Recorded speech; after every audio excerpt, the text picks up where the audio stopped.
Battle passes is honestly the most valuable thing you can get in Brawl Stars. And with new Brawl passes, you get a new season. Typically, they're always good. It feels like we rarely get a bad season. But when we do get a bad season, it's pretty terrible. Starting off with Season 1, Tower's Bazaar. This was the very first Battle Pass in Brawl Stars. It had 60 tiers of literally nothing. Yup, the Battle Pass was incomplete. Like, for some weird reason, it was just a bunch of empty spaces. I wonder who actually thought this was a good idea. Because ain't no way they just sold us a Battle Pass that was empty.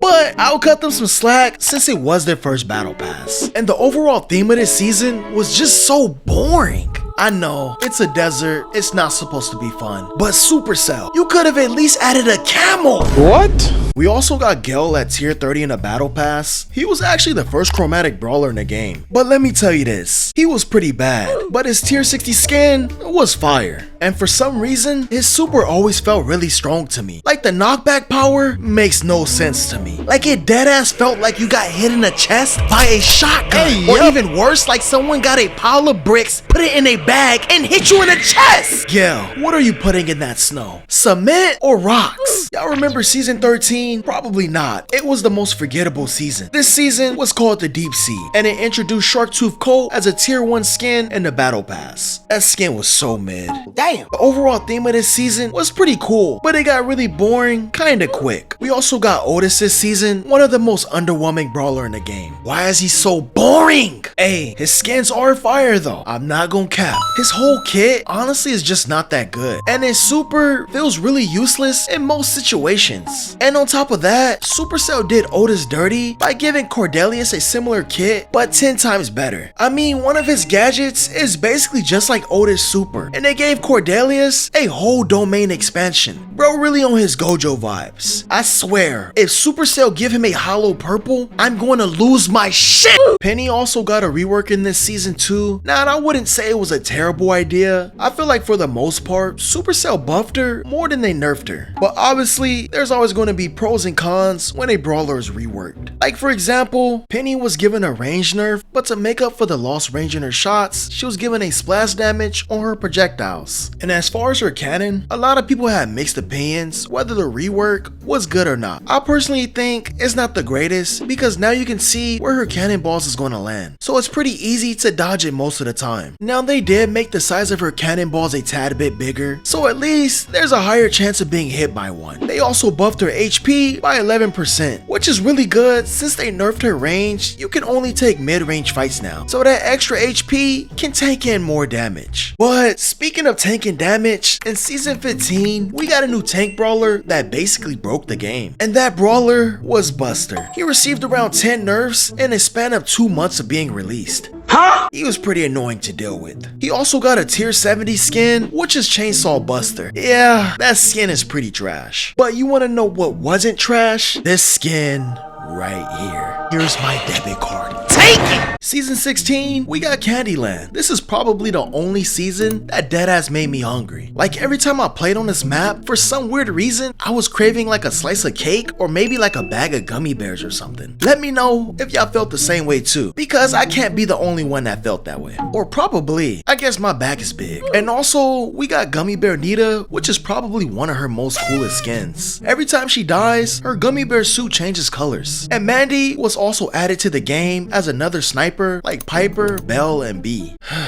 I hate sniper brawlers so much. You wanna know why? It's because my aim is terrible. But nothing was more terrible than the mutations in season 26. Now the Godzilla event was honestly a really cool concept. The environment was beautiful. It looked like something out of a Mario game, like a Bowser map. It was dope. We also got a game mode called Godzilla City Smash, which was so damn boring. Well, at least to me it was. But what's a season without new skins? In the Brawl Pass, we got Mecha Tick with 3 different color variations. And Mecha Nita, and this horrible Eve skin. And the event skin, Godzilla Buzz. You were able to unlock him if your club was able to collect enough monster eggs. Sadly, my club did not get enough monster eggs that season.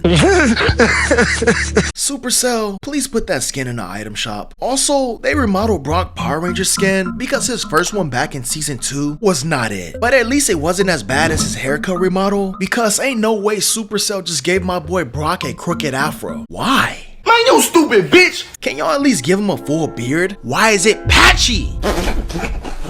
I'm not gonna lie, my beard don't even connect in real life. God damn! I feel your pain, Brock. With just $1 a day, you can save someone with a patchy beard. Call 1-800-PATCHY-BEARD. And with new skins, we got new brawlers this season. Lily and Draco. I would have to say they were pretty annoying to deal with when they first dropped. Like it really felt like Draco couldn't die. His last stand gadget was so OP.